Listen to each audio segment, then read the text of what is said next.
And that's what I keep saying, that any politician who is not willing to go the way of Governor Sim Fubara, to stand up to resist criminality, illegality, to stand up to say, if I perish, I perish, but I will do the right thing. I will stand for democracy, stand for rule of law, stand for my people because they voted for me.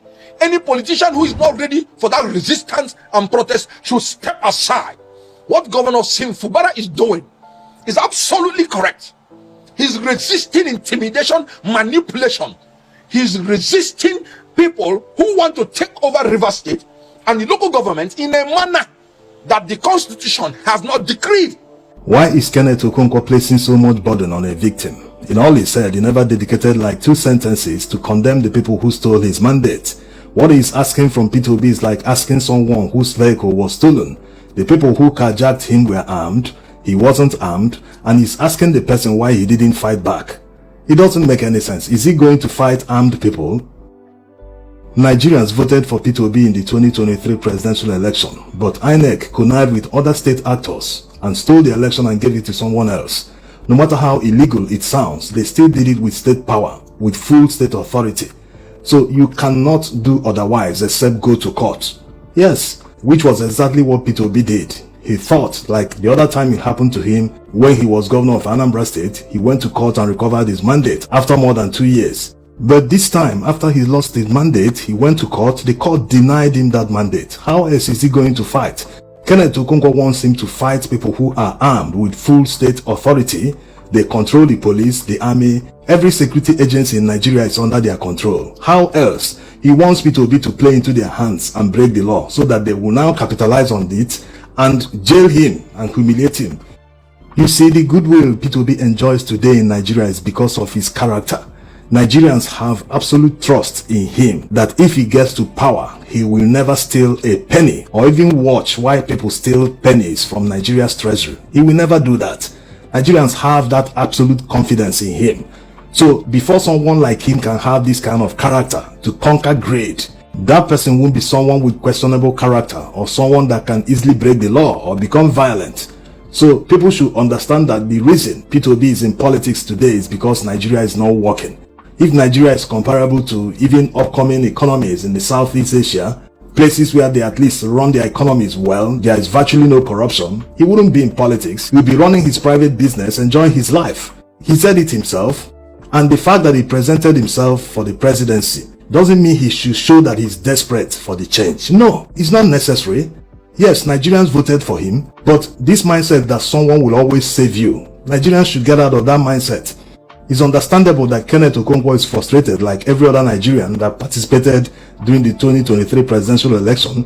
People gave their best, they used their own money, they had all hopes that their efforts would be rewarded, that INEC would do the right thing and announce the results. But at the end of the day, they stole everything and announced someone else.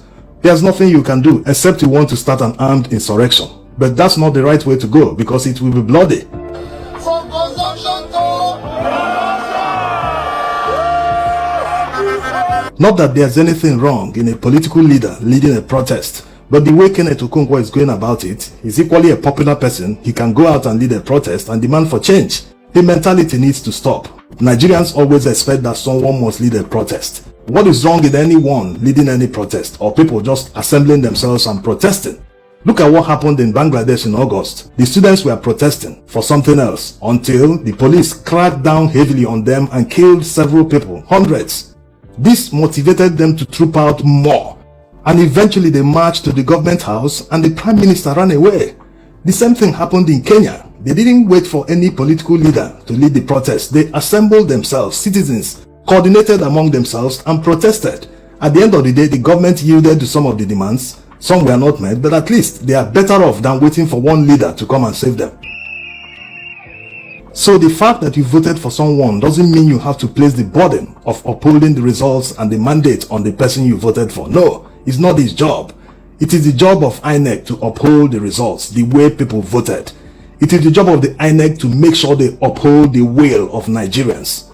But if they choose to do otherwise, how do people turn around and start blaming the person they voted for?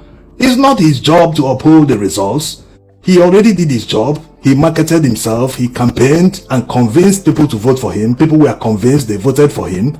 Under normal circumstances, INEC has no choice than to uphold the will of the people. They ended up doing otherwise, and people have the audacity to blame the person his mandate was robbed. This doesn't make sense. Nigerians are fighting a corrupt cabal in government, but they seem to love people who break the law. You can't have it both ways. And Kenneth Okonkwo comparing Fubara to Peter Obi is laughable, because Fubara just conducted a local government election. He didn't face the likes of Tinubu, Atiku in a presidential election. Besides, he has immunity. The government can't do anything to him right now. He's covered by the constitution. The only thing they can do to him is maybe instigate serious violence in Rivers State to the extent that law and order will break down, so that they will be forced to declare a state of emergency, which of course will mean that they will appoint an administrator in Rivers State, and the elected governor must step aside.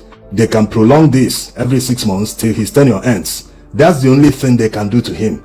But that will be difficult because there will be serious division in the National Assembly. On the other hand, Peter Obi doesn't exercise any state authority or immunity.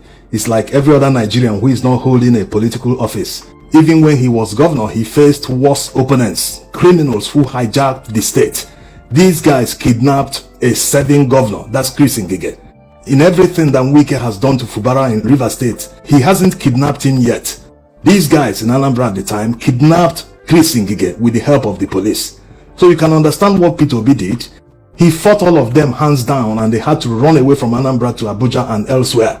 That was why he was impeached. He ran to court and got back his mandate. Today, Anambra people are enjoying the dividends. There's no more Godfather in Anambra State.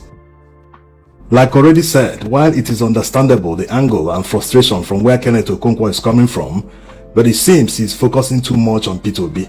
He mentioned that he's still a member of Labour Party, so there's nothing preventing him from supporting another person when the time comes. Since he wants someone with Peter Obi's character, but the person must equally be a warlord that has his own private army so that he can take down the Nigerian state. Yes, that's what he's asking for. Despite the fact that people got to power through illegal means, they still have the state power today. They still control all the state apparatus, so they can come down hard and fight you. You don't have that power to fight them, so you can only follow the legal means to fight them. And if you hit a bottleneck, there's nothing else you can do, except there is massive uprising by the citizens. No one person can do it. This was how they pushed MKO Abiola at the time, and he ended up in jail. At the time the 1993 presidential election was annulled, MKO Abiola wasn't even too bothered, because he was friends with many military men. He started dealing with military boys since the 70s. He was friends with IBB, the man that annulled the election. He was friends with Abacha. He only started growing frustrated when Abacha was taking too long to hand over to him, because he promised him that he would hand over to him. That was when his friends started pushing him. They started nudging him. Declare yourself president. After all, you won. Do this, do that. You are Are Onakakamfo, you are this, you are that. They pushed the man. The man went and declared himself president. He fell into the trap of military boys, and they arrested him and jailed him. What happened? Did Nigerians fight for him? No. Now they are pushing Peter Obi to go and fight for them. They want to relax. One savior will come and save them. They don't want to troop out en masse and fight for themselves. All other countries fight for themselves, but in Nigeria they want one leader, one savior to do it for them. Like they say in Nigerian parlance, una never serious.